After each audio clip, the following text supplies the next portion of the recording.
ஹல்லேலூயா, ஹல்லேலூயா. தேவனுக்கு மகிமை உண்டாவதாக.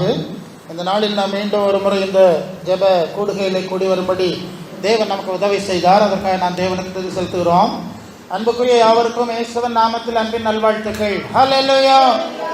தேவனுக்கு சித்தமானா நாளைக்கு புதன்கிழமை காலையில் 10 மணியிலிருந்து 1 மணி வரைக்கும் கண்ணனூர் சபையில் வைத்து ஒரு மன்றாட்டு ஜெபம், அது எல்லா வாரமும் புதன்கிழமை நடத்தலாம் என்று நான் நினைக்கிறேன். அது ஆதி அப்போஸ்தல அனுபவத்தின் அடிப்படையில் அதை நடத்த வேண்டும் என்று நான் விரும்புகிறேன். கடந்த வெள்ளிக்கிழமை ஜெபம் பண்ணோம். வெள்ளிக்கிழமை சனியெல்லாம் எங்களுக்கு பல சுவிசேஷ பணிக்கு நாங்கள் போனோம்.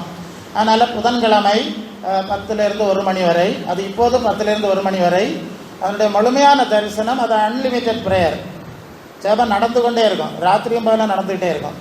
அதுக்கு ஜெபம் பண்ணி ஆரம்பிக்கிறது கிடையாது, ஆமேன் போட்டு முடிக்கிறது கிடையாது, நடந்து கொண்டே இருக்கும். நீங்கள் உங்கள் சமயத்துக்கு வருகிறீர்கள், பங்கெடுக்கிறீங்க. ஆமாம், அதில் ஜெபமும் ஆவியானவர் அந்த ஜெபத்தில் என்ன லீடிங் போடுறாரோ அப்படி தான். அது ஆவியானவருடைய ஃபுல் கண்ட்ரோலில் இருக்கணும் நான் எதிர்பார்க்குறேன், நான் ஜெபிக்கிறேன். உங்கள் நேரத்துக்கு வர்றீங்க, சில அவசரங்கள் இருந்தால் நீங்கள் உங்கள் நேரத்துக்கு நீங்கள் போகலாம். உங்களுக்கு ஆமேன் போடப்படாது. புரியுதா நான் சொல்கிறது? நீங்கள் வர்றீங்க, அது உங்கள் டைம். போகிறவங்க போவாங்க, இருக்கவங்க இருப்பாங்க. அது ஜெபம் அன்லிமிட்டடாக நடக்க வேண்டுங்கிறது என்னுடைய ஆண்டவரிடத்தில் நான் ஜெபம் பண்ணுற ஜெபம். இப்போது 10லேருந்து 1ங்கிறது ஒரு ஜஸ்ட் பிகினிங், ஒரு அவ்வளோதான். ஃபஸ்ட்டில் ஆரம்பிக்கிறதுக்காக வேண்டி தான் அப்படி வச்சுருக்கோம். நாங்கள் இல்லாட்டாலும் அது பிறகு தொடர்ந்து ஆவியானவருடைய கண்ட்ரோலில் நடக்கணும்னு நான் விரும்புகிறேன். இல்லையா? உங்களுக்கு புரியும் நினைக்கிறேன். நீங்கள் வாருங்கள், மற்றவர்களை அழைத்து வாருங்கள். ஒரு முக்கியமான தகவல் என்னன்னா, இது சபை பாகுபாடு. இல்லையா? இல்லை பெந்தைக்கோசக்காரன், சிஎஸ்ஐக்காரன், கத்தோலிக்கன், இந்து, முஸ்லீம் எல்லாம் பேசப்படாது. ஜனங்கள் இல்லையா? சகல ஜாதிகளும் என்று சொல்லக்கூடிய எல்லா ஜனங்களும், நீ எந்த சபையாக இருக்கு, அதெல்லாம் இங்கே பேச்சு கிடையாது. ஆதி அப்போஸ்தல அனுபவத்தை போட்டு இந்த வருகைக்கு ஆயத்தப்படுத்துகிற ஒரு சூழல் மாதிரி இருக்கும். அது ஆவியானவருடைய கட்டுப்பாட்டுக்கு விடப்படும். ஆகவே நீங்கள் வரலாம், மற்றவர்களை அழைச்சிட்டு வரலாம். இது சபை சார்பில், நீங்கள் எந்த சபைக்கும் போங்க, ஜபம் தான் கலந்து கொள்ளுங்க. அவங்களுக்கு ஆவியானவர் என்ன செய்கிறாரோ அது அவர் தான் செய்யணும். இல்லையா? ஒரு ஊழியத்தை நடத்தும் போது நாங்கள் எங்கள் கடமை செய்யணும், அதை அவர் செய்யணும். ஸோ இதை ஆரம்பிக்க போது பிசாசு அவனுடைய காரியத்தை ஆரம்பித்திருக்கிறான் என்று நான் நினைக்கிறேன். எங்களுக்கு ஒரு சொப்பனை உண்டாகி இருக்கிறது. அந்த சொப்பனை என்னன்னா, பல நிறத்தில் உள்ள பருந்துகள், பல நிறம் உள்ள பருந்துகள் எங்கள் தலைக்கு மேலே கூட்டமாக வட்டமடிக்குது. வானமண்டலத்தில் பொல்லாத ஆவியின் சேனை அது தயாராகிட்டுன்னு நினைக்கிறேன். புரியுதில்ல? ஆகவே எங்களுக்காகவும் வேண்டிக் கொள்ளுங்கள். ஏன்னா நான் இந்த உலகம் நினைத்து மோசம் போகிற பிசாசுடைய மோசடி, வேத புரட்டு ஆவி, இதெல்லாம் நிறைய சபையில் இருக்கிறத அம்பலப்படுத்தி அந்த கட்டை உடைக்கும்படியாக ஒரு அழைப்பை தேவன் எனக்கு தந்தார். என் செய்தியை கேட்கும்போது உங்களுக்கு புரியும். பல சூழ்நிலையில் ஜெபிக்கிறோம். ஸோ அதனால் அதுக்கேற்ப பல சூழ்நிலைகளை நான் சந்தித்திருக்கிறேன். நான் கடந்த நாளெல்லாம் சொன்னேன் எப்படி போவேன். ஸோ இப்போ இப்படி ஒரு புதிய முயற்சி இருக்கிறதுன்னு நினைக்கிறேன். எல்லாரும் எங்களுக்காக ஜெபிங்கள், நாங்கள் உங்களுக்காக ஜெபிக்கிறோம். இல்லையா? சரி, கர்த்தர் நமக்கு உதவி செய்யட்டும். மத்தேயு 16ஆம் அதிகாரம் 18ஆம் வசனம். மத்தேயு 16ஆம் அதிகாரம் 18ஆம் வசனம். இயேசு 12 பேரை தெரிந்தெடுத்து அவர்களுக்கு அப்போஸ்தலர்கள் என்று பெயரிட்டார். 12 பேரை தெரிந்தெடுத்து அவர்களுக்கு அப்போஸ்தலர்கள் என்று பெயரிட்டார் என்று வாசிக்கிறோம். அவங்க பேரெல்லாம் சொல்லி, அந்த அப்போஸ்தலரில் முதன்மையானவர் தான் பேதுரு. ஏன் முதன்மையானவர் என்று அவர் அழைக்கப்படுகிறார் என்று சொன்னால், அந்த வசனத்திலே நாம் வாசிக்கிறோம்.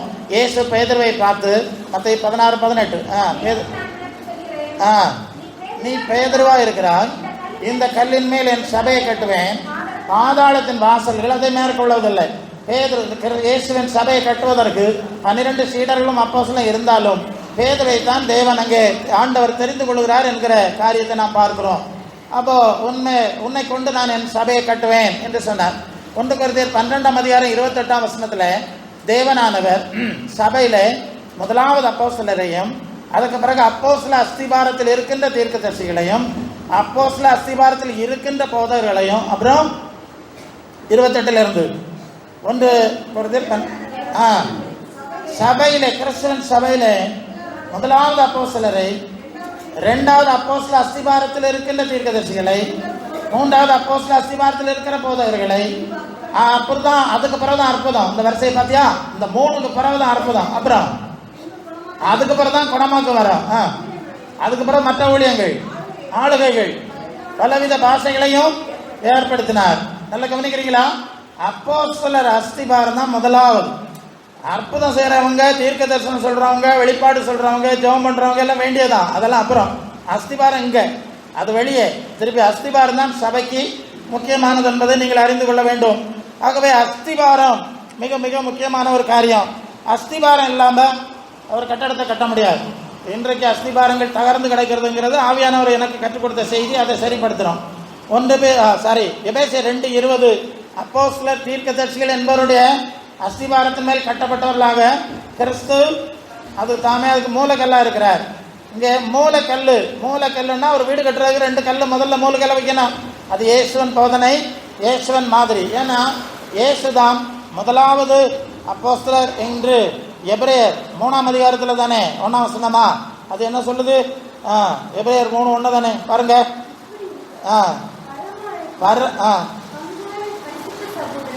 பரம அழைப்புக்கு பங்குள்ள பரிசுத்த சகோதரரே, நாம் அறிக்கை பண்ணுகிற அப்போஸ்தலரும் பிரதான ஆசாரியருமா இருக்கிற கிறிஸ்து இயேசுவை கவனித்து பாருங்க. அப்ப இயேசு தான் பிரதான அப்போஸ்தலர், முதல் அப்போஸ்தலர். அது வசனம் இருக்கு, அதுக்கு பிறகு மற்ற அப்போஸ்தலர்கள். அப்ப இயேசு மூலக்கல்லுங்கிறது உங்களுக்கு புரியும். இயேசு சொன்னது செஞ்சது, இதுதான் மூலக்கல்லா இருக்கிறது. அதுக்கு பிறகு இயேசு இடத்திலிருந்து கற்றுக்கொண்ட அப்போஸ்தலர்கள் யாரு? இயேசு இடத்திலே கற்றுக்கொண்டவர்கள். 12 பேரை கூட இருக்கும்படி வைத்தார் இல்லையா? அது மார்க் 3:12 அங்கே வரும். 12 பேரை தம்மோடு கூட இருக்க வச்சார். பைபிள் காலேஜில் படிச்சுட்டு வந்தவங்க கிடையாது, படிக்கிறது தப்புன்னு சொல்லலை. பல சூழ்நிலையில படித்து கொண்டு வருவார்கள், அதெல்லாம் தப்புன்னு சொல்லலை. இயேசுவிடத்தான் படித்தீர்களா? இயேசுவின் பாதத்தில் அமர்ந்தீர்களா? இயேசுவிடத்திலிருந்து அங்கீகாரம் பெற்றீர்களா? அழைப்பை பெற்றீர்களா என்கிறது முக்கியமான காரியம். ஸோ அப்படிப்பட்டவர்கள் தான் இந்த அப்போஸ்தலர்ங்கிறதை நாம் அறிந்து கொள்கிறோம். சரி, அந்த அப்போஸ்தலர்களுடைய அஸ்திபாரத்திலே கட்டப்பட வேண்டும். இவங்களுக்கு கொடுத்த அஸ்திபாரம் என்ன என்கிறத நம்ம பார்க்கணும். கொஞ்சம் டைம் ஷார்ட் இல்லையா? இவங்களுக்கு என்ன அஸ்திபாரம் கொடுத்தாருன்னா, மத்தேயு 16:9 16:8 என்ன சொன்னார்? இந்த கல்லின் மேல் என் சபையை கட்டுவேன்னு சொன்னார். 9 என்ன சொல்லுகிறார்? வாசிங்க. பரலோக ராஜ்யத்தின் திறவுகோல்களை நான் உனக்கு கொடுப்பேன். பூலோகத்தில் நீ கட்டுகிறது எதுவோ அது பரலோகத்திலும் கட்டப்பட்டிருக்கும். கட்டவிழ்ப்பது எதுவோ சரி, ஓகே. பரலோக ராஜ்யத்தின் சாவி திறவுகோலை உனக்கு தருவேன். பூலோக ராஜ்யத்தின் சாவி தரமாட்டேன். பூமியின் உயர்ந்த ஸ்தானங்களும் திறவுகளும் தரமாட்டேன். அந்த வார்த்தை தெளிவாக இருக்கணும். தேவனுடைய ராஜ்யம், மனம் திரும்புகள், பரலோக ராஜ்யம் சமயம் தான் இயேசுவின் முதல் பிரசங்கம் அப்படிதான் படிச்சு கொடுத்தாரு இல்லையா? மத்தேயு 4:17 முதலாவது தேவ ராஜ்ய நீதி தேடு 6:33 மத்தேயு. ஸோ அந்த பரலோக ராஜ்யத்தின் தரவுகோலை தான் உனக்கு தருவேன், பூலோக ராஜ்ய தரவுகோலை உனக்கு தரமாட்டேன். நம்பர் 1. 2வது, இந்த பூமியில பரலோக ராஜ்யத்துக்குரிய காரியங்கள் நீ எதை கட்டுகிறதையோ அது பரலோகத்தில் கட்டப்படும். நீ என்னத்தையும் கட்டுறதெல்லாம் பரலோகத்தில் கட்டப்படாது. பரலோக ராஜ்யத்துக்கேற்ற எதை கட்டுகிறையோ அது மட்டும் பரலோகத்தில் கட்டப்படும். இதை மனசில் வைக்கணும். பலரும் பிசாசு குழப்பறான். நீ என்ன கட்டலாலும் பரலோகத்தில் கட்டப்படும். நீ கள்ளுக்கடை கட்டுனா அங்கே கள்ளுக்கடை கட்டுவாங்களா பரலோகத்தில்? என்ன இருக்கிறதுமான காரியம்? பரலோக ராஜ்யத்துக்குரிய காரியம் கட்டினா அது அங்கே கட்டப்படும். அதான் நியாயம். பரலோக ராஜ்யத்துக்காக இங்கே இதெல்லாம் கட்டவிழ்ப்பியோ இல்லையா? பிசாசின் படியிலிருந்து கட்டவிழ்ப்பியா, இருளிலிருந்து கட்டவிழ்ப்பியா, அந்த மாதிரி விட்டு வைப்பியா, அந்த மாதிரிப்பட்ட காரியங்கள் தான் பரலோகத்தில் இருக்கும்.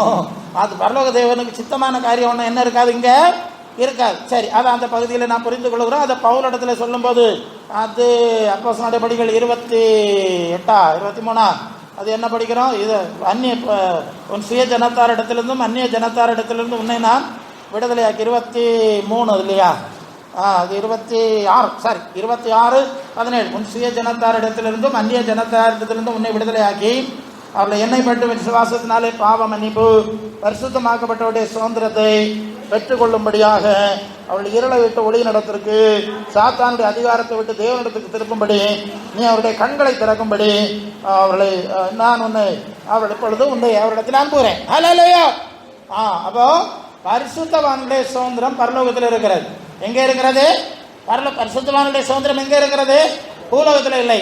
அந்த சுதந்திரம் அதை அடையும்படி அதான் கொலோசியர் 2:1-12 இருளின் அதிகாரத்திலிருந்து நம்மை விடுதலையாக்கி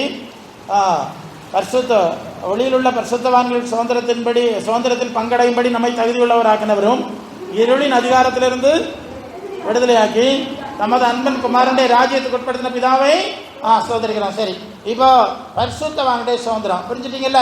சரி, அப்போ பரலோக ராஜ்யத்துக்கு ஏற்ற காரியங்களை கட்டுகிற அனுமதியை, அதிகாரத்தை தான் இயேசு அப்போஸ்தலருக்கு கொடுத்தார் என்பது நீங்க அறிஞ்சிருக்கணும். இப்போ 2 பேதுரு 3:13 அந்த பேதுரு சொல்லுகிறார், இப்போ இருக்கிற வானம் பூமி அக்னிக்கிரியா வச்சிருக்கு, பஞ்சபூதங்கள்லாம் வந்தி பொறுக்கி போயிடும், தேவ நீதி வாசமா இருக்கும், புதிய வானங்களும் புதிய பூமியும் உண்டாகும் என்று காத்திருக்கிறோம்னு செய்தி சொல்லுவார். இவ புரியுதுல்ல? அப்போஸ்தலருடைய அடிப்படை நீங்க புரியணும். அடிக்கடி பேசுறதுதான், லேசா அதை டச் பண்ணி நம்ம போகிறோம். கொலோசியர் 3:1-2 கிறிஸ்து தேவனுடைய வலது பாசத்துக்கு மேலானவர்களை தேடுங்க, பூமிக்கிறவர்கள் அல்ல, தெளிவா சொல்லியிருக்கு. தெளிவா சொல்லியிருக்கு. சரி. அப்போ அப்போஸ்தலருடைய அஸ்திபாரம் பூமிக்குரியது அல்ல, அது பரலோகத்துக்குரியது என்று புரிந்து கொள்ள வேண்டும். புரிந்து கொள்ளுவீர்களா? புரிந்து கொள்ள வேண்டும். 2வது 1 பேரு 1:24-25 மாம்சமெல்லாம் புல்லை போலவும் அதன் மகிமையெல்லாம் புல்லின் போக போல இருக்கிறது, புல் உலர்ந்தது, பூ உதிர்ந்தது. சரியா? மாம்ச சரீரம் மண்ணிலிருந்து எடுக்கப்பட்டு தேவசாயில இருந்து சாத்தானுக்கு பின்ன போனனால பூமி சபிக்கப்பட்டிருக்கும். நீ மண்ணிலிருந்து எடுக்கப்பட்டாய், மண்ணுக்கு திருப்பான்னு ஆதியாகமம் 3:18-19 சொல்லிட்டார். இந்த சரீரம் அழிவுக்குரியது, இது புல்லு கோப்பா இருக்குது அப்படின்னு சொல்லிட்டார். என்ன புரிஞ்சுங்க? அப்போ அப்போஸ்தல அஸ்திபாரம் என்பது அழிவுக்குரிய, மண்ணுக்கு போகக்கூடிய, புல்லு கோப்பான இந்த சரீரத்துக்குரியதல்ல. இது கொஞ்சம் அவசியம் இருக்கு, அது பார்க்கலாம். இது சரீரத்துக்குரியதல்ல, சரீர பிரகாரமான வாழ்வுக்குரியதல்ல, பூமிக்குரியதல்ல என்கிறத நீங்கள் புரிஞ்சு கொள்ளணும். இதை தான் அப்போஸ்தலனாகிய பவுல் சொல்வார் 1 கொரிந்தியர் 15:50 மாம்சமும் இரத்தமும் தேவனுடைய ராஜ்யத்தை சுதந்திரிப்பதில்லை, அழிவுக்குரியது அழியாமையை சுதந்திரிப்பதில்லை. இப்ப புரியுது இல்லையா? மாம்சம் இரத்தம் 2 பேரும் பேதுரு சொல்லுதான் பவுல் சொல்லுகிறார். அப்ப இந்த மாம்சத்துக்கும் ஏற்ற காரியங்கள் அல்ல கிறிஸ்தவன் சபையினுடைய அஸ்திபாரம். அது கொஞ்சம் அவசியமான காரியம், கிருபை அவர் தர்றார். பாச சொன்ன மாதிரி எல்லாரும் செக் பண்ணனா ஏகப்பட்ட பிரச்சனை இருந்துகிட்டே இருக்கும். அதை செக் பண்ணிட்டு இருக்கிறதில்ல, தப்புன்னு சொல்லலை. அதை பிசாசு பயன்படுத்தி உங்களை பயம் காட்டிட்டு இருப்பான். நான் எல்லாம் அதை பெருசுப்படுத்துறது கிடையாது. சரி, வந்தா பார்க்கலாம், வச்சா பார்க்கலாம், இது போட்டு அதுக்கு இடமே கொடுக்கறது கிடையாது. சரிப்பா, அந்த சரீரம் அழிஞ்சு போகணும்னு எங்களுக்கு சொல்லியாச்சு, பின்ன எதுக்கு நாங்கள் இதை போட்டு குடையணும், இது மண்ணில் வைக்கணும்னு சொல்லியாச்சு. உனக்கு பொழுது போகல, நீ குடைஞ்சிட்டு இருக்கிற, எங்களுக்கு தான் சொல்லியாச்சு, பாடியா எங்கே தாண்டா வைக்கிற, நீ பின்ன எந்த குடையாங்கிற. ரொம்ப குடைகிறது இல்லை, தப்புன்னு சொல்லலை. சில காரியங்கள் சில சூழ்நிலைக்கு பயன்படலாம், தேவனை அனுமதிக்கலாம், வேண்டான்னு சொல்லலை. இதில் மண்டையை வைக்கலை. மண்டையை வச்சா அப்படி அதிலேயே தான் இருக்க, பேர் சொல்லிக்கிட்டே இருப்பான், அவனுக்கு வந்திருக்கிறது அதாக்கும் இதாக்கும் அப்படி இது ஆண்டவர் எனக்கு இருந்த ஒரு வெளிச்சமாக்கும். சரி, அதனால இதுகளுக்கு ரொம்ப இலவச சிகிச்சையாக்கும், இலவசமாக செக்கப்பாக்கம். நீ என்னதுக்கு இலவசமாக செய்ய போற, எங்களுக்கு எல்லாம் தெரியும் அல்ல இல்லையா? சரி, அப்போ இந்த சரீரம் மாம்சத்துக்குரியதல்ல, இதையும் நீங்கள் மனசுல வைத்துக் கொள்ள வேண்டும். அல்லேலூயா. கலாத்தியர் 6:8 படிக்கிறோம், மாம்சத்துக்கு என்று விதைக்கிறவன் மாம்சத்தினாலே அழிவா இருப்பான், ஆத்மாவுக்கு என்று விதைக்கிறவன் நித்திய ஜீவனா இருப்பான்னு சொல்லியிருக்கு. இப்ப புரியுது இல்லையா? மாம்சத்துக்காக ஓடுற ஆளுலாம் மண்ணுக்கு போவார்கள், நித்திய ஆத்மாவுக்கு என்று தேவ சித்தம் செய்கிறவர்கள் நித்திய ஜீவனா இருப்பார்கள் என்கிறதை நீங்கள் எளிதாக புரிந்து கொள்வீர்கள். ஹல்லேலூயா, ஹல்லேலூயா. சந்தேகம் இல்ல? சரி. இப்போ மத்தேயு 10:7-8 இன்னொரு காரியத்தை உங்களுக்கு சொல்லணும். பொதுவாக இந்த நாட்களில் அதிசயம், அற்புதம், இந்த காரியம் அதிகமாக மையப்படுத்தப்படுது. எல்லா இடத்திலும் இயேசு அற்புதம் செய்கிறார், அதிசயம் செய்கிறார், அதை செய்கிறார், இதை செய்கிறார், இதை தான் பிரசங்கம் பண்ணி கொண்டிருக்கிறார்கள். இது கிறிஸ்துவின் சபையினுடைய அனுபவம் கிடையாது. அவர் அற்புதம் செய்கிறார், நீங்க அற்புதம் செய்யணும்னு பிரசங்கம் பண்ணல. பிரசங்கம் என்னது? மத்தேயு 10:7-8 படிங்கள். பரலோக ராஜ்யம் சமீபமா இருக்கிறது என்று பிரசங்கிங்கள், வியாதிகளை சுத்தமாக்குங்கள், குடலை சுத்தமாக்கணுங்க, அதெல்லாம் எழுப்புங்க. சரி, போதும், நான் சுத்தமாக்குங்க, அதெல்லாம் அங்கே இருக்கு. நீங்க பரலோக ராஜ்ய சுவிசேஷத்தை பேசுங்க, பரலோக தேவ சித்தத்தை இங்கே நிறைவேற்றி கொண்டிருங்கள், ஜெபம் பண்ணிட்டு. அல்ல, இயேசு சுகமளிக்கிறார்னு நீங்க சொல்ல வேண்டிய அவசியம் கிடையாது. உங்களுக்கு அது கொஞ்சம் ஆழமான விஷயம். இயேசு சுகமளிக்கிறார், அற்புதம் செய்யறாருன்னு நீங்க சொல்ல வேண்டிய தேவை கிடையாது. நீங்க பரலோக ராஜ்ய தேவ சித்தத்தை செய்து கொண்டிருந்தால் பரலோக ராஜ்ய செய்தியை சொல்லிட்டு மட்டும் இருந்தா போதும். உங்களுக்கு உதாரணம் தர்றேன். அது அப்போஸ்தலர் 3:1 நீங்க படிச்சீங்கன்னா, பேதுருவும் யோவானும் எங்க போறாங்க? தேவாலயத்துக்கு போறாங்க. தேவாலயத்துக்கு போய் அங்க பிரசங்கம் பண்ணனாங்களா? பிரசங்கம் பண்ணல. அப்படி போயிட்டே இருந்தாங்க. வழியில் ஒரு பிச்சைக்காரன் இருக்கிறான், அவன் சப்பானி இல்லையா, பிறவியிலே நொண்டியா பிறந்தவன். அவன் ஏதாவது காசு கிடைக்கிற பிச்சை தான் கேட்டாங்க, காசு தான் கேட்டான். இவன் சொல்றான், நீ கேட்கறது எங்கிட்ட இல்லை, வெள்ளியம்மன் என்னட்ட இல்லை, எங்கிட்ட இருக்க தாரேன்னு எழுப்பி விட்டுட்டான். உடனே ஜனங்கள் கூடிட்டான். அவனும் தேவாலயத்துக்கு பரதான் பிரசங்கம். இப்ப புரியுதுல்ல? எழுப்பி விட்டுட்டாங்க. இயேசு சுகமளிக்கிறாருன்னு சொல்லலைங்க, போனாங்க, எழுப்புனாங்க, விட்டாங்க. அப்புறம் தான் இயேசுநாதரை பற்றியும் சுவிசேஷத்தை பற்றியும் பேசுறாங்க. ஸோ அப்போஸ்தலர் 4 7லிருந்து 15 வரை லீஸ்திராவில் இதே மாதிரி ஒரு சம்பவம். அங்கே பவுல் வர்றார். அங்கே வந்தோடனே பவுல் பர்னபாவா 2 பேரும் வரான். அங்கே வந்தோடனே அங்கே வருது அவன் அப்படி தான் ரவியிலே ஜப்பானியா பிறந்தவர் தான். அவன் அங்கே இருக்கிறான். அவனுக்கு அந்த கோயிலுக்கிட்ட தான் போட்டிருப்பான்னு நினைக்கிறேன். ஆமாம், ஜூபிட்டர் மர்க்குரி அங்கே கொண்டு போட்டு. இங்கே என்ன நடக்குது? ஏசு அற்புதம் செய்கிறவரு, அதிசயம் செய்கிறவரு, கட்டா இருக்கிறவரு, ஆசிரியர் இருக்கிறவரு. பேசினாங்க நோ பிரசங்கம். இப்படி பார்த்தா இப்படி தூக்கி விட்டான். அல்ல இப்ப எல்லாரும் குடிட்டான். இப்பதான் நீங்க இந்த வீணான தேவர்களை விட்டு வானத்தை பூமியை உண்டாக்கின தேவனை தொழுது கொள்ளணும், இதெல்லாம் வச்சுட்டு இருக்கப்படான்னு சொல்லி சுவிசேஷத்தை பேசுறாங்க. என்ன புரிஞ்சுங்க? தேவ சத்தியத்தை அல்ல பரலோக ராஜ்ய சுவிசேஷத்தை பேசுங்க, அதை செயல்படுத்துங்க. ஏசு அற்புதம் செய்யறான்னு சொல்லுவாங்க. அது அற்புதம் சும்மா நடந்துட்டு இருக்கும். அவன் வந்து ஜெபம் பண்ணிட்டு இருப்பான், நடந்துகிட்டே இருக்கும். இங்கே பிரசங்கம் நடந்துட்டு இருக்கும், அங்கே அற்புதம் நடந்துகிட்டே இருக்கும். பிரசங்கம் பரலோக ராஜ்யமாக இருக்கும், இங்கே அற்புதம் இல்லை பிரசங்கம். அது சோகம் நடந்துகிட்டே இருக்கும். அல்லது வருவாங்க. நீங்கள் பழைய சபையெல்லாம் பாருங்க, கடைசியில் வரிசையில் நிற்பாங்க. அவர் எல்லாருக்கும் தலையில் எப்படி கழித்து போயிட்டார். அற்புதம் நடந்துகிட்டே இருக்கும். அற்புதம் சம் கட்டினாங்க. அல்ல இல்லையா? ஏசு சுகமளிக்கிறார், அற்புதம் செய்கிறார், ஆசீர்வதிக்கிறார். இதெல்லாம் பேசக்கூடாது. நீங்கள் பரலோக ராஜ்ய தேவ சித்தத்துக்கு பேசிக்கிட்டே இருக்கணும். ஆவியானவர் கிரியை செஞ்சுக்கிட்டே இருப்பார். அல்ல இல்லையா? இந்த அனுபவத்தை நீங்கள் கற்றுக்கொள்ள வேண்டும். இந்த அனுபவத்தை கற்றுக்கொள்ளணும். அனைவருக்கு அது புரியலை. அப்போ சிலர் 14:3 நம்ம இப்போ 14:7 படித்தோம் இல்லையா? அது அந்த அதிகாரத்தில் மேலே இருக்கு பாருங்க. அவர் தேவன் தம்முடைய அந்த வசனத்தை படி. அப்போஸ்தலர்கள் அந்த 14:3 அப்போஸ்தலர் 14:3 அப்போஸ்தலர் 14:3 இல்லையா? அங்கே அவர்கள் அநேக நாள் சஞ்சரித்து என்ன பார்த்து கர்த்தரை முன்னிட்டு தைரியம் உள்ளவர்களால் போதகம் பண்ணார்கள். அவர் தமது கிருபையுள்ள வசனத்துக்கு சாட்சியாக அற்புதங்களை அடையாளங்களை ஜெயம் பண்ணினார். ஏசு இன்னைக்கு வந்து ஏசு அற்புதம் செய்தார்னு கூட்டிட்டு வந்துட்டு அப்புறம் ஆளுக்கு அற்புதம் அடையாமல் திரும்பி போனா எப்படி இருக்கும்? நிறைய இடத்துல நடக்கிறது தானே. விளம்பரம் ரொம்ப பண்ணுவாங்க. அவருக்கு வரம்பெற்றவராக இருப்பார், நான் இல்லைன்னு சொல்லலை. அப்போ எனக்கு நான் இதை சிந்திச்ச போதும் ஆவியானவர் நான் இதை சொல்லலை. அவர் வரம்பெற்றவர் தான். அவர் ஒரு சபையில் வந்து பரலோக ராஜ்யத்தை குறித்தும் அல்லது அவருக்கு உரிய வரதை அவர் செயல்படுத்தலாம், தப்பு கிடையாதுங்க. ஏசு குணமளிக்கிறாரு, நொண்டியை கொண்டு வா, சப்பானியை கொண்டு வான்னா அவங்க வண்டியை ஆரம்பிச்சு வருவோம். ஒரு வேளை 1-2 பேருக்கு ஆகலாம். நிறைய பேர் திரும்பி போகிறான்ல, இது மடத்தனம். அவர் செய்யறது அவர் செய்யட்டு. நீ பரலோக ராஜ்யத்தை பேசு. அதுக்கு தகுதி உள்ளவன் இருப்பான், ரட்சிப்பு கேட்ட விசுவாசம் உள்ளவன் இருப்பான், ரட்சிப்பு கேட்ட விசுவாசம் இல்லாதவன் இருப்பான் இல்லையா? நித்திய ஜீவனுக்கு நியமிக்கப்பட்டவன் இருப்பான், நித்திய ஜீவனுக்கு நியமிக்கப்படாதவன் இருப்பான். எல்லாம் நிறைய இருக்கு, நமக்கு தெரியாது. எல்லாரும் வாங்க, அது தேவன் பார்க்கிறார். நாங்க தேவாவியானவர் தர்ற வசனத்தை மட்டும் பேசிட்டே இருந்தா போதும். பேதுருக்கு நிழல் பட்டெல்லாம் சுகாட்சியம் சொல்றாங்கல்ல.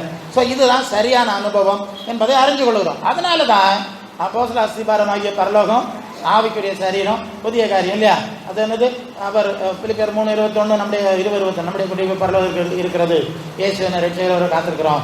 அவர் தம்முடைய வல்லமையினாலே நம்முடைய அற்பமான சரீரத்தை மகிமையான சரீரத்துக்கு மாற்றுவார். இதாகும் செய்தி. 1 யோவான் 3:2 அவர் இருக்கிற வண்ணமாய் தரிசிப்பதனாலே அவர் கோப்பா இருக்கும். இதுதான் செய்தி. லூக்கா 20:36 அவர்கள் தேவனுக்கு பிள்ளைகள் மரித்தவர் உயிர்த்தல் அடைய பாத்திரவான்கள் எண்ணப்படுகிறவர்கள் இனி மறிக்க மாட்டார்கள். அவர் தேவனுக்கு பிள்ளைகள் தேவதூதர்களுக்கு இதாக கோப்பா இருக்கும். இதாக செய்தி. உனக்கு பேய் குணக்கார் நோய்கள் இதெல்லாம் விடு, அதாக செய்தி. அதை செய்தி சொல்லும் போது அதை கேட்ட விசுவாசிக்கிறவர்களுக்கு வேண்டிய காரியத்தை ஆண்டவர் செய்யறார். இல்ல இல்லையா? நமக்கு எங்கெல்லாம் எங்கள்கிட்ட சொல்லணும்னு அவசியம் இல்லை. என்ன அவசியமோ அதை செய்வார். என்ன தேவை அது அவருக்கு பொறுப்பு. இதெல்லாம் நாங்கள் சில வேளை நான் அப்படிதான் உங்களுக்கு என்னத்துக்கு ஜெபிக்கணும்னு கேட்கதே இல்லை. கையை வச்சு ஜெபம் பண்ணது உமக்கு எது காரியம் அது அவ்வளோதான். ஊழியக்காரனுக்கு ஒரு அதிகாரம் 1000 இருக்கு. அதெல்லாம் அவருக்கு தெரியாதா? ஆண்டவருக்கு தெரியாது. நம்முடைய ஜாதகமே அவருக்கு தெரியாது இல்லையா? சரி, ஓகே, நீங்கள் புரிஞ்சுக்கிடுங்க. நம்ம செய்ய வேண்டியது என்னது? எல்லாரும் நான் எனக்கு மட்டும் பிரச்சனை, எல்லாருக்கும் சேர்த்தாக்க மாட்டேன். இது எல்லாரும் சேர்ந்து செய்ய வேண்டிய கூட்டு சபையும் அப்படித்தானே. சரி, கூட்டு முயற்சி. இந்த காரியங்களில் நாம் கவனமாக இருக்க வேண்டும். ஹல்லேலூயா, ஹல்லேலூயா. இப்போ அடுத்தது என்ன நடக்குன்னா, சரி, இப்போ இப்படி அடுத்து ஜனங்கள் வர்றாங்க. ஜனங்கள் வந்தோன்னு அடுத்து என்ன செய்யறோம்னு சொன்னா, அவர்களை வந்து நாங்கள் சீசர் ஆகணும். என்ன ஆகணும்? மத்தேயு 28:19-20 நீங்கள் புறப்பட்டு போய் சகல ஜாதியையும் சீசரா பக்தரா, இதுதான் அடுத்த பிரச்சனை. சீசராக சொன்னா நீ ஏன்டா பக்தராகனா? நீ 4:1 யோவான் சொல்றதுல சீசராகி தான் இயேசு ஞானஸ்நானம் கொடுத்து சீசர்ல வச்சுல சீசராகி தான் ஞானஸ்நானம் கொடுக்கணும் மாதிரி காண்பிச்சுக்கிட்டு தான் நீங்க காட்டி தந்தா இல்லையா? இது மாதிரி இது அடுத்த சபைக்கு பிரச்சனையாகும். இயேசுங்க சீசன் தான் என்னது? அவர் சொன்ன மாதிரி நடக்கிறது. நம்ம வசனம் எல்லாம் பார்த்துருக்கேன்ல, அவர் நடந்தபடியே நடக்கிறது. என் உபதேசத்தில் நிலைச்சிருந்தா சீசன் சொல்லிட்டார்ல, அது யோவான் 8:32 நான் செய்த மாதிரி செய்யணும்னு சொன்னார்ல. யோவான் 13:15 பேதுரு சொன்னார்ல, அவர் நடந்தபடியே நடக்கணும். 1 பேதுரு 2:21. யோவான் சொன்னார்ல, அவர்கள் நிலைத்திருக்கிறேன் சொல்றவன் நடந்தபடி நடக்கணும். 1 யோவான் 2:6. இதுதான் சீசத்துவம். இந்த அடிப்படை சீசராகி ஞானஸ்நானம் கொடுக்க வேண்டிய வேலை செய்யணும்.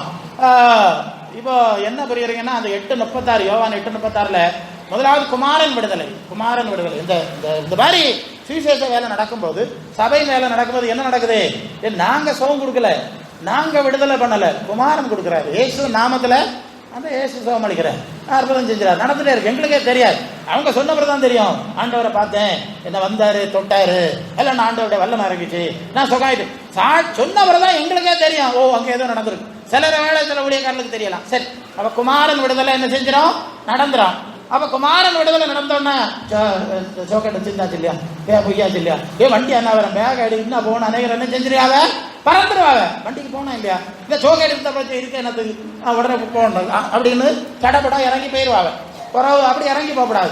அப்படி இறங்கி போகாத, இனி இயேசுக்கு சீசர் ஆக்கணும். அதுதான் 32 சொன்னேன். 8:32 தானே. அது என்ன சொல்லுது? சத்தியத்தை அறிவீர்கள், சத்தியமங்களை, சரிதானே? 31, 32. ஓகே. இனி உங்களுக்கு சத்தியம் தரணும். இருட்டில் கடந்ததுனால தானே இதெல்லாம் பிரச்சனை. இனி வெளிச்சம் வேணாம், இனி புத்தியா நடக்கணும். நான் புத்தி சொல்லி தரேன். என்ன தரேன்? இனி சத்தியத்திலே நீங்க நடக்கணும். அதான் மத்திய 11:28. வருத்தப்பட்டு பாரசவர்கள் எல்லாரும் பாருங்க, நான் இளைப்பாறுதல் தருவேன், என் முகத்தை உங்கள் மேல் ஏற்றுக்கொண்டு என்னிடத்துல கற்றுக்கொள்ளுங்கள், அப்பதான் இளைப்பாறுதல் கிடைக்கும். வந்து 10 நிமிஷம் இருந்து தலையாட்டிட்டு வண்டிக்கு ஓடிடாத. இனத்தை போய் சோம் கிடைச்சாச்சு பெருங்க, இன்னும் ஓடிடாத. என்னோட படி இரு. அதனால சில அளவு வந்தோடனே கொடுக்கறதில்ல, வந்தோடனே கொடுத்தா ஓடிடும். இல்லை, இது நிறைய இடத்துல ஓடிட்டு வந்திருக்கோம். இனி 6 மாதம் இதுல இருந்து எல்லாம் படிச்ச பிறகு சரியாகன்னு சொல்லிட்டு படி. இனி படிச்ச பிறகு தான் தருவேன். அது கிறிஸ்தவர்களுக்கு, சிஎஸ்காரருக்கு, பந்தவேதக்காரர்களுக்கு காரியம் இதாக. நான் நாட்டே இருக்காரன் இல்லையா, அங்கேருந்து வந்தவன். மற்ற ஆளுகளுக்கு பார்த்தா ஜோம் பண்ணா அது ஐயா அப்போ ஆண்டவரேன்னு விളിக்கும், உடனே விடுதலை, உடனே சுகம். இந்த ஆலோசனை நாங்கள் 4 தலைமுறை அப்படி ஆகும் அப்படி ஆகும்.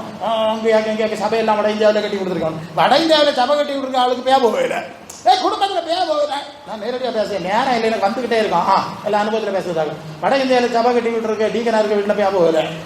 அங்கே வேற பிரச்சனை கிடக்கு. அது என்னது? நான் சொல்றது கேட்க மாட்டேன். இரு, நீங்க நான் சொல்றது கேளு. ஆமா, ஏதோ உனக்கு தோணுது மாதிரி கொஞ்சம் காணிக்க கொடுத்துட்டோன்னு நான் தேவைப்பட நினைச்சுக்கிறேன் அப்படிலாம் கிடையாது. ஏன் உட்காது? அவ ஏசத்தை படிக்கணும், சீசத்துவம் படிக்கணும். அவர்கிட்ட படிச்சு அவருக்கு சீசனா மாறணும்னு அவருக்கு பாதத்தில் இருக்கணும் இல்லையா? சரி, அப்படி ஏசுடைய சீசர்களாக நம்ம என்ன செய்யணும்? மாறணும். மாறணுமா மாறண்டாமா? மாறணுமா மாறண்டாமா? நீங்க சொல்லுங்க.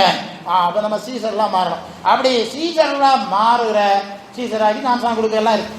அந்த வேலையை அடுத்து செய்யணும். இப்ப இந்த சீசர் ஆகுதுன்னு வேலை நடந்த பிறகுதான் அடுத்தது நீங்க தேவ பிள்ளைகள்ங்கிற போனனால, நோய் போனனால ஒன்றும் நீங்க தேவ பிள்ளை ஆக முடியாது. அது மற்ற 7:21 சொல்லியிருக்கு. நாமத்துல பியா வரட்டுவான், நோய் வரட்டுவான், எல்லாம் செய்வான். இதாவது சித்தம் செய்யாதவன் எங்க வரமாட்டான்? பரலோக என்னுடைய தேவனுடைய ராஜ்யத்துக்கு வரமாட்டான். பரலோக ராஜ்யத்துக்கு போனால் பரலோக பிதாவை சித்தம் செய்யணும். அதான் கிறிஸ்தவ சபையினுடைய அனுபவங்கிறத மறந்துடப்படாது. சும்மா சிலுவைகள் எல்லாம் போறான்னு பொய் அடிச்சுதான் மரண நேரத்தில் எங்களுக்காக வேண்டிக் கொள்ளுன்னு சொல்லுதுன்னா கள்ளத்தனமாக்கும். இப்போ போப்பு சொல்லியாச்சு, கத்தோலிக்க போப்பு சொல்லியாச்சான். இப்போ இருக்க போப்பு என்ன சொல்லியிருக்காரு தெரியுமா? ஏசுநாதர் மட்டும்தான் பரிந்துரையாளர், அவர் மட்டும்தான் ரிச்சகர். மரியாளுக்கு அந்த அதிகாரம் கிடையாது. தேவன் ஒருவரே, தேவனுக்கு மனுஷனுக்கு மத்தியஸ்தரும் ஒருவரே, அந்த மத்தியஸ்தர் கிறிஸ்து இயேசு. அப்படிதான் வசனம் இருக்கு. ஒருத்தர் தான், நிறைய கிடையாது. அது இயேசு மட்டும் தான் டிக்ளேர் பண்ணியாச்சு. எனக்கு ஃபேஸ்புக்கில் அந்த மெசேஜ் வந்து அல்ல இல்லையா, அதெல்லாம் தப்பு. அவங்கெல்லாம் வேற மாதிரி நல்ல ஊழியர்கள் செஞ்சிருப்பாங்க. ஆனால் இந்த வேலை இயேசு மட்டும் தான் செய்ய முடியும் அப்படின்னு அந்த செய்தியை அவர்கள் சொல்லி இருக்கிறது நாங்கள் பார்க்கிறோம். அல்ல இல்லையோ? சரிதானே? அப்ப குமாரன் விடுதலை ஆச்சு, சத்தியம். இது இந்த ஸ்ரீசத்துவம் சபைக்குள்ள இது நடக்கும் பாருங்க. பேக்கை நோக்கி வந்து போய்கிட்டு தான் நடக்காது. ஆமா, நடக்காது. நீங்க பார்க்கவே வேண்டாம். சபையினுடைய உபதேசம், கிறிஸ்தன் சரீரமாகிய சபையை நீங்க அசட்டை பண்ணிட்டு கோபுரம் வச்சிருக்கிற எல்லாம் சபை, சிலுவை வச்சிருக்கிற ஒரு சபை. எனக்கு ஒரு டீக்கனார் சித்தமனார் இருந்தார். அவருக்கு மோளுக்கு சோக்கேட் வந்துச்சு. ஆஸ்பத்திரி போனா இது சோக்கேட்டில் சார் இது வேற மாதிரி இருக்கு, நீங்க யார்த்தி ஆக்கிட்டு சொன்னாங்க. இவர் பந்தகாரத்தில் படிச்சார். ஆமா, இவங்களுக்கு தோத்துறேன் அலே இல்லையா அவருக்கு வீட்டில் பிடிச்சார். அதனால அங்கே போய் வீட்டில் நின்று சுற்றிட்டே நிற்க. அந்த நேரம் பார்த்து நான் ஸ்கூட்டரில் அவர் வீட்டுக்கு முன்னாடி போகிறேன். பேர் பார்த்தாரு, நம்ம ஃபுல்லாக வேலை ஊழியத்துக்கு தானே போகிறேன். இவன்கிட்ட போவேன், என்னட்ட வந்தேன். என்னட்ட வந்து எதாவது எப்படியாக பார்த்துக்க, நீ ஒன்று வந்து பாரு, எனக்கு இதுதான் சமயம். நீங்கள் 2 நாட்டே இருக்குது, மாதம் 50,000 ரூபா வச்சு 1 லட்ச ரூபா சம்பளம் கொடுத்துருக்கிறிய. அந்த கோபுரத்தில் இருக்கிற சிலுவை வச்சது நீர் தான். இப்போ ஏன் வந்தோன்னா அப்படியே வங்கியெல்லாம் போட்டிருக்காங்க இல்லையா, அபிஷேகம் எல்லாம் அடிக்கேஷன் வாங்கிறேன். அவையில போட்டு பேர் கட்டியா தானே கேட்கணும் இல்லையாண்ணா? ஏன் இங்கே வந்தியா சம்பளம் வீணா இல்லையா கொடுக்குறியா? அது அவையில கிருவை இல்லை. அப்போ கிருவை இல்லாத மாதிரி இருக்கு. ஆளுக்கு 50,000 ரூபா சம்பளம் கொடுக்குறியா? கிருவை இல்லை. நாங்கள் ரோட்டில் நடக்க பரதேசி வந்தோன்னா எங்களை தேடி வருங்க. அதானே நம்ம நியாயம், அதானே இப்படியே நடந்துக்கணும். சரி, அப்படியெல்லாம் நடக்கப்படாது பாருங்க. அடுத்தது அப்போ என்னாச்சு? ஆண்டவர்கிட்ட படிக்கணும் இல்லையா?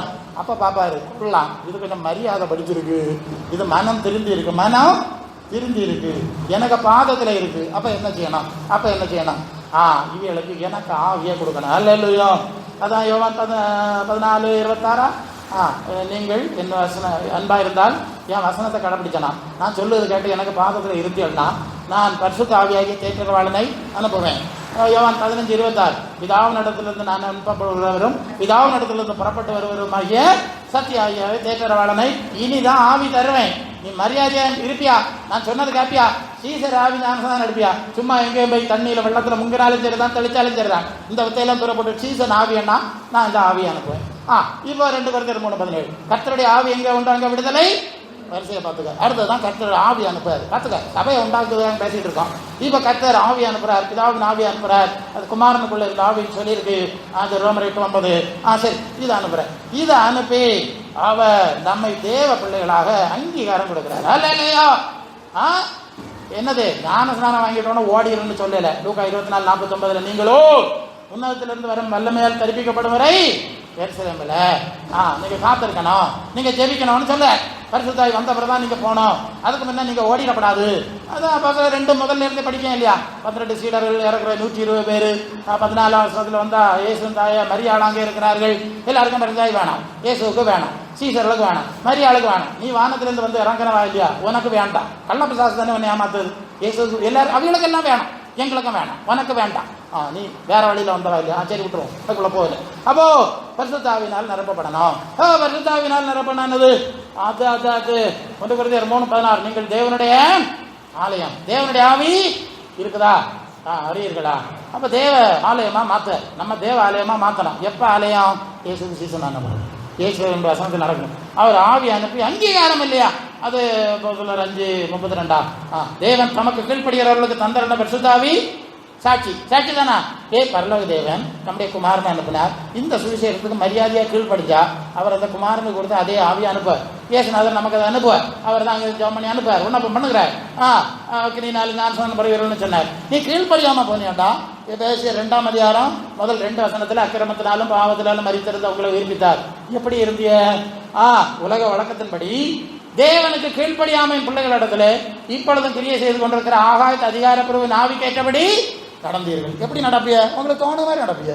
மனசு மாம்சம் விரும்பினபடி செய்து தேவனுடைய தண்டனை, கோபாக்கனை. ஆண்டவர் சொன்னா கேட்க மாட்டார்ல. அப்போ சொல்ற கேட்க மாட்டேன், உங்களுக்கு தோணு மாதிரி தான் நடப்பிய. அப்ப பேதானே உள்ள இருக்குது. தேவனை கீழ்ப்படியாத ஆவி தானே. அப்ப பேய் நாய் வரும். அதான் கீழ்ப்படியாமை பிள்ளைகளிடத்தில் ஆகாயத்து அதிகார ஆவி கைதி செய்யனாலாகும். அது ஆண்டவருடைய வழியில நடக்க விடாது. தானே உருப்படாது, தனக்கு குடும்பத்தையும் உருப்படுத்தாது. அப்படியே இங்கே ஆழ்வார். அங்கே ஒரு தோட்டத்துல நடுவுல ஒரு அத்தி மரத்தை நட்டுருந்தான். எங்க திராட்சை தோட்டத்துக்கு நடுவில் ஒரு அத்தி மரத்தை நட்டாச்சு. நட்டு சரி நல்லா இருக்குன்னா பார்ப்போம். அதுக்கு தண்ணி எல்லாம் ஊற்றி உரம் எல்லாம் 12ஆம் அதிகாரமா லூக்கா அங்கே எல்லாம் ஊற்றி அதை பரிபாலனை செய்கிறார். பரிபாலனை செய்து கொண்டிருக்கும் போது வீட்டு போல இருக்கு. சரி எடுத்தியா? தோட்டத்துக்கு நடுவில், திராட்சை தோட்டத்துக்கு நடுவில் ஒரு அத்தி மரத்தை நட்டுருந்த. அத்தி மரத்தை அதுக்கு தண்ணி எல்லாம் ஊற்றி அதுக்கு உரையெல்லாம் போட்டு எல்லாம் செஞ்சுக்கிட்டே வந்தார். செஞ்சுக்கிட்டு வந்து அவன் வருஷந்தோறும் வந்தான். வந்து என்ன செய்தான்? எடுத்தாச்சா? சொல்லு வசனம். 13. சரி. அவன் தோட்டக்காரன் சொல்ல 3 வரியமா இது பேக்க நோக்க மாட்டான். வந்து பைய முத்தி சங்குறவனோட வரான். பைய கொஞ்சம் ரிலாக்ஸ் ஆனவன கலந்து போயிருமே. அடுத்தது பின்ன எங்கேயோட சங்குறவன் வந்து கல்ல. எங்களுக்கு தெரியும் பூர்த்தி பாட்டு எங்கேயோ சிக்கியாச்சு, எங்கேயோ சிக்கி தான் வந்திருக்கு. கேட்க வேண்டியா? இல்லை எங்களுக்கு வழக்கம் தானே. இது எங்கேயோ சிக்கியாச்சு. சிக்கனவனா வரேன் 3 வரியா அப்படியே வந்து போயிட்டு அவர் என்ன சொல்றார்? 3 வரியமா பார்க்குறேன். சொல்லு. இதுல என்னத்தையாவது உருப்படுதா? எனக்கு வாசனம் கேட்குதா? கீழ்படிதா? நல்ல கனி உண்டாவதான்னு பார்த்தா தேடி வருகிறேன். ஒன்றையும் காணல. என்னத்துக்கு கிடையாது இதை வச்சு மேய்ச்சது? நித்திய ஜீவனுக்கு நியமிக்கப்படாதவளுக்கு என்னத்துக்கு மேய்ச்சது? ரட்சிக்கப்படாதவளை என்னத்துக்கு வச்சு மேய்ச்சது? சொல்லுங்க. ரட்சிக்கப்படாத கர்த்தர் சபையில சேர்த்து கொண்டு வந்தார். எங்களுக்கு பிரச்சனை. நிறைய பேரை எல்லாரையும் அடித்து புரட்டி கொண்டு வந்தாலும் நிறைய நிற்காது. எனக்கு தெரியல ஆண்டவர் எப்படி கிடந்து கஷ்டப்பட்டு ரட்சிக்க நான் இழுத்துக்கிட்டு வரணும். நீ ரொம்ப இழுக்காண்டான் சோமண்ண நைசா அப்படி வா. இழுத்தால நிற்காத பார்த்துக்க. அப்போ ரசிக்கப்படுவதற்கு நியமிக்கப்படாதவர்களை கொண்டு வச்சு என்ன செய்யும்? தேடி வருகிறேன் ஒன்றும் காணல. இப்போ இது வெட்டு, இதை இனி வச்சாண்டா. இது நிலத்தை தானும் உருப்படாது, தனக்கு குடும்பத்தையும் உருப்பட விடாது, சாபையை உருப்பட விடாது. இப்படியே இருக்கிறத வச்சுக்காக்கணுமா? நீங்க சொல்லுங்க, தண்ணி கொடுத்தா வச்சலாம், இல்லைன்னா வெட்டி போடலாம். அந்த தோட்டக்காரன் சொல்ல ரொம்ப கஷ்டம் இல்லையா? எத்தனை தடவை உபாதிச்சிருக்கோம், எவ்வளவு தடவை போனோம் ஜோம் பண்ணது. எங்களுக்கு சாயெல்லாம் தந்தாங்க, என்ன தந்தா? அப்போ சாய தருவாங்க, என்னத்தையாவது 10 ரூபா 15 ரூபா காணிக்கையும் தருவாங்க. அதெல்லாம் கணக்கெல்லாம் பார்க்கறது கிடையாது. இப்போ பார்க்காத ஒரு வேலைக்காரனுக்கு ஒரு நாளைக்கு சம்பளம் 1000 ரூபா. நாங்கள் உங்கள்கிட்ட சொல்லப்படாது, வந்துட்டு மன்னிச்சிருக்கேன், வந்தால் நடத்தப்படாது பாருங்க. இது எனக்கு சீலம், அங்கனையானு வந்தால் நடத்தப்படாது. காலையிலேருந்து சாயங்காலம் என்ன வேலை செய்யானு சுரண்டுவான் பரண்டுவான். சார் படிச்சாச்சு, பேசு 1000 1000க்கு மேலே, குறைஞ்சது 1000 இல்லையா? இப்போ பரலோகத்தின் ஆசாரியம் போவான், வரட்டுக்கு போவான், நோயை சோமாக்கு போவான். இவர் 15 ரூபா எடுத்த சில்லறை வச்சிருப்பா கையில் இல்லையா? அப்படி எங்களுடைய 15 ரூபா. சரி அப்படியா, நான் நாட்டையருக்கு பேரன் இல்லையா, அங்கேருந்து வந்தோம் இல்லையா? நான் பார்ப்பேன். அப்போ உங்கள் கிருபை இல்லாத பிரசங்கிக்கு மாதம் 50,000 ரூபா. நாங்கள் 10 ரூபா வச்சுக்கிட்டு பிள்ளை காப்பி குடிச்சிட்டுப்பா. என்ன சாய் எனக்கு வெக்கம் கிடையாது உனக்கு? பரலோக தேவனுடைய ஊழியக்கார சாயை குடிச்சிட்டுப்பா. வீட்டில் வந்து அங்கே இங்கே பரண்டிட்டு போகிறவனுக்கு 1000 ரூபா எண்ணி நோட்டை கொடுக்கலன்னு சொன்னால் வில்லங்க 1000 பொண்ணு ஆண்டவர் ஆசிரியக்கணும் இல்லையா? உனக்கு இது ஆசிரியர்களுக்கு எல்லாம் ஆண்டவத்தினரிய ஒன்றை கிணம் பண்ணுறது, நான் கிணம் பண்ணு சொல்லியிருக்கா. உங்களை ஏற்றுக்கொள்கிற என்ன ஏற்றுக்கொள்கிறான், உங்களை கனம் பண்ணுறவர்களை நாங்கள் அவர் பார்த்து வச்சுறாரு. ஓஹோ, உனக்கு வேலைக்கு பெயிண்ட் அடிக்க ஆள் வந்துருச்சுன்னா 1000 ரூபா, எனக்கு வேலைக்காரன் வந்தால் 15 ரூபா இல்லையா? அவர் பார்த்து வச்சிருப்பாரா? சேபத்துக்கு குறையில்லை, ஒரு நாளும் போராட்டம் தீரலை. எப்படி தீரும்? உனக்கு இருதயத்தை பார்க்குற கர்த்தர்லையே பரிசுத்தாவியை கொடுக்காரு, இருதயத்தை பார்க்குற கர்த்தர்லையே நன்மை செய்கிறாரு. உண்மை உள்ள மனுஷன் இல்லையா பரிபூர்ண ஆசீர்வாதத்தை பெறுவானா? நீ யோசிங்களா, வேற கோயில்களுக்கு எம்படி கொடுக்குறிய? ஆமாம், சத்திய அந்த வேதமா இந்த வேதமா இங்கெல்லாம் போறியலே. கட்டர் இருக்கவனுக்கு நீ என்ன செய்கிறாள்? எங்களுக்கு உங்கள் காசு பிச்சோன்னு எடுக்க வேண்டிய அவசியம். நிறைய பணம் எல்லாம் தாராளம் பார்த்தோம், சொந்தமாக சொத்தெல்லாம் பார்த்தோம். வயல் அறுத்து ஆட்டிச்சு, எல்லாம் 10,000 நிரப்பி 2 10,000 நிரப்பினவனாக நாய், புரியுதா? அதை பேசுறது கிடையாது பாருங்க. ஆண்டவர் பார்த்துட்டு பாரு, உனக்கு வேண்டாம்னா போ, நான் பார்த்துக்கிறேன். நல்ல இல்லையா? எனக்கு தெரியுமே அதுக்கு ஒரு நியாயம் இருக்கா? சரி, ஸோ அதனால நீங்க கொஞ்சம் விவரமா நடந்தா நல்லது. இல்லையோ? சரி, பரிசுத்தாவியானவர் வந்து சாட்சி கொடுக்கணும். அதாக சப்ஜெக்ட் கருத்ததாக சாட்சி கொடுக்கணும். உனக்கு சாட்சி இருக்கான்னு நீ பார்த்துக்க. ஆமா, இல்லைன்னா நமக்கு ஒன்றும் தெரியாது. அது 15 அப்போ 15:8 இருதயத்தை பார்க்கிற தேவன் நமக்கு பரிசுத்தாவியை தந்தது போல அவர்களுக்கு பரிசுத்தாவி கொடுத்த அவர்களை குறித்து சாட்சி கொடுத்தார். பாத்தியா, அங்கேயே இந்த வில்லங்க தான் வந்து நிற்கும். இருதயத்தை பார்க்காதான், எங்க ஜபத்தை பார்க்கல. நிச்சயமாரு எனக்கு இதெல்லாம் தெரியும். இதெல்லாம் உனக்கு இது பறக்கிறதுக்கு முன்னாலே இது உனக்கு ஜாதகம் எனக்கு தெரியும். இதெல்லாம் எத்தனை வரையும் நான் பார்த்துருக்கேன். நீ இப்பதானே பார்க்க, நான் எத்தனை வரையும் பார்த்தேன். இப்படி எல்லாம் ஆண்டவர் பார்க்குறாரு. சரி, இப்போ என்ன புரிஞ்சுங்க? சீசர் ஆவணம், பரிசுத்தாவின் அங்கீகாரம், இதுக்கு பேர் தான் சபை. இப்போ அடுத்த விஷயத்துக்கு வரணும், ஒரு முக்கியமான விஷயத்துக்கு வரணும். அது எபேசியர் 2:22. எபேசியர் 2:20 என்ன படிச்சோம்னா, அப்போஸ்தலர் தீர்க்கதரிசி அஸ்திபாரம் கிறிஸ்து மூலக்கல்லுன்னு சொல்லியாச்சு. அடுத்த வார்த்தை இருக்கு, இப்ப வாசி 21 படி. அது வேணாம். அது இதுல மாளிகை முழுவதும் இசைவா இணைக்கப்பட்டு கர்த்தருடைய பரிசுத்த ஆலயமாக எழும்புகிறது. அவர்கள் மேல் நீங்களும் ஆவியினாலே தேவனுடைய வாசஸ்தலமாக கூட்டி கட்டப்பட்டு வருகிறீர்கள். இப்போ என்னாச்சு? தேவ ஆலயம் ஆயாச்சு இல்லையா? பரிசுத்தாவி வந்தோன்னு தேவ ஆலயம் ஆயிடுச்சு இல்லையா? அப்ப இந்த ஆலயம் எல்லாம் ஒண்ணு கூடும்போது என்ன ஆகும்? தேவனுடைய வாசஸ்தலம். வாசஸ்தலம் என்ன அர்த்தம்? தேவன் வாசம் பண்ணுகிற இடம். இப்ப புரியுதா? நான் சபையின் ஸ்ட்ரக்சர் பேசிட்டு இருக்கேன், எவ்வளவு அடிப்படை பேசியாச்சு. இதுக்கு பேர் தான் சபை. சும்மா சிலுவை வச்சுட்டோம்னா ரேசுன்னு சபை கிடையாது. இந்த அடிப்படையில் நீங்கள் கூட்டி கட்டப்படும் போதுதான் தேவனுடைய வாசஸ்தலமாய் தேவன் வாசம் பண்ணுகிற சூழ்நிலைக்காக நீங்கள் மாறுகிறீர்கள். எபேசியர் 1:21 படிச்சிருக்க, அந்த வசனத்தை படிச்சிருவோம். சரி, தேவனுடைய எல்லாவற்றையும் அவருடைய பாதங்களுக்கு கீழ்ப்படுத்தி எல்லாவற்றாலும் நிரப்புகிற நிறைவாகிய சரீரமாகிய சபை. நல்லது, ஒரு நிமிஷம் செகண்ட் ப்ளீஸ். சபையை பற்றி என்ன வார்த்தை சொல்லியிருக்கு?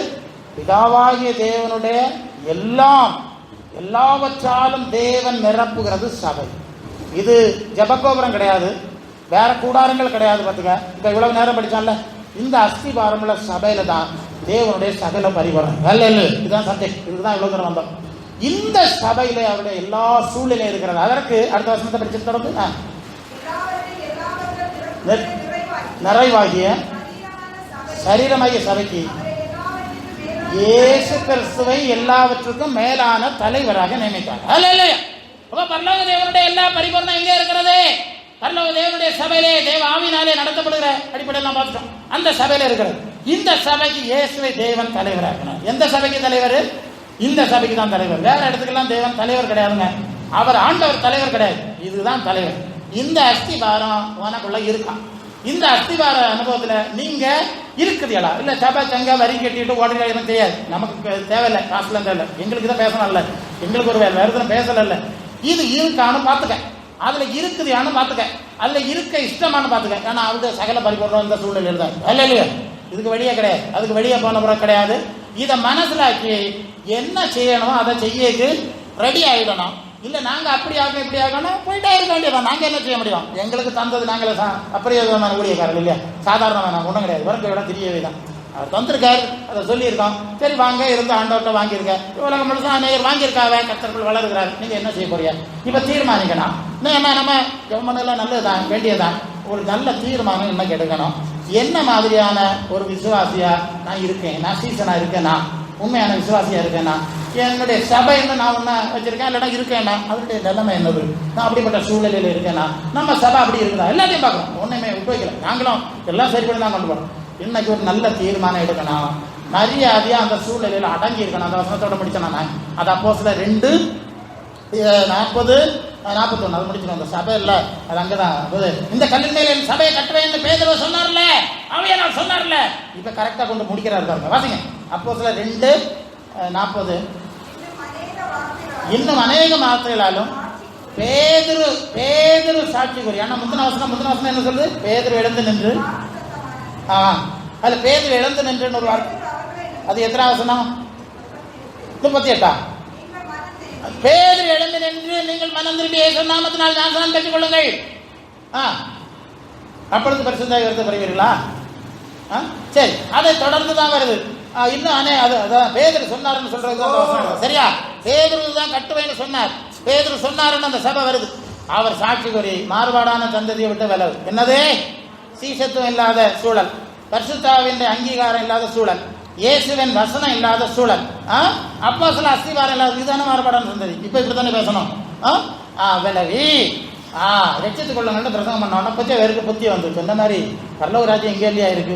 நாம போனோம்னா இப்படி இல்லையா போனோம்? அப்புறம் கள்ளமாரி கலகாரனுங்க பின்னால போய் மாட்டிக்கிடப்படாதுன்னு பயந்து மனந்திரும்பின ஆளும் எல்லாம் 3000 பேர் ரட்சிக்கப்பட்டார். அவர் ஞானஸ்நானம் பெற்றாரு. அவர்கள் அப்போஸ்தலர் உபதேசத்திலும் அந்யோன்யத்திலும் அப்பம் வைக்கிறதிலும் ஜெபம் பண்றதிலும் உறுதியாய் தெரிந்திருந்தார்கள். அவர்கள் மத்தியில அப்போஸ்தலராலே அற்புதங்கள் அடையாளங்கள் செய்யப்பட்டன. ஜனங்களுக்கு பயம் உண்டாயிட்டு ரட்சிக்கப்படவில்லை. ஆண்டவரே சொன்னார்லே, உனக்கு மாதிரி விடுதலை வேணும்னு அங்கே போகும், உனக்கு பரலோகத்து வேணும்னு அங்கே போகணும். அவர் அடித்து விரட்டி கொண்டு வந்தார். இதுதான் சபையினுடைய அனுபவம்.